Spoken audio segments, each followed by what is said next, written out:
The Mujahideen dubbed them Satan's chariots during the Soviet invasion of Afghanistan, but these Mi-35 attack helicopters are today piloted by the Afghan Air Force. Mi-35s play a very important role in the current situation of Afghanistan.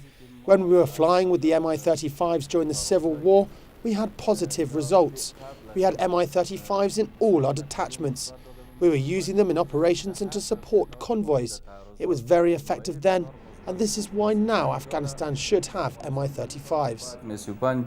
The Soviets developed the helicopter specifically for the high altitude and tough terrain of Afghanistan to serve as both air support for ground troops and transport. During the country's civil war, some of these Afghan pilots fought for the government and some for the Taliban.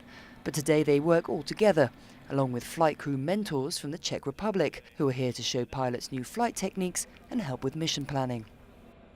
But the helicopter is approaching the end of its service life, meaning that these classic aircraft will soon be replaced with a cheaper and more efficient light support aeroplane. Colonel John Wilborn from the United States Air Force says the new fixed-wing aircraft will give the Afghan Air Force greater capability with airborne operations. The light air support aircraft will be able to provide intelligence, surveillance, and reconnaissance capabilities, as well as kinetic capabilities, so it will expand on what the Afghan Air Force will actually have.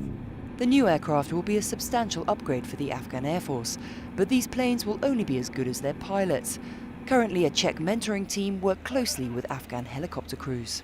The Czechs may be in the mentoring position, but what's clear from watching the preparation for this test firing up in the Kabul mountains is that the Afghans can teach as much as they can learn. You don't have to teach them how to fly. Sometimes we learn from them because it's a challenging opportunity for us to fly. It's such a difficult country concerning the weather, the high mountains, so we learn from them too. Another legacy from the Soviet Union is a shared language. Over the radio, the flight crew communicate directly in Russian, cutting out the need for an interpreter.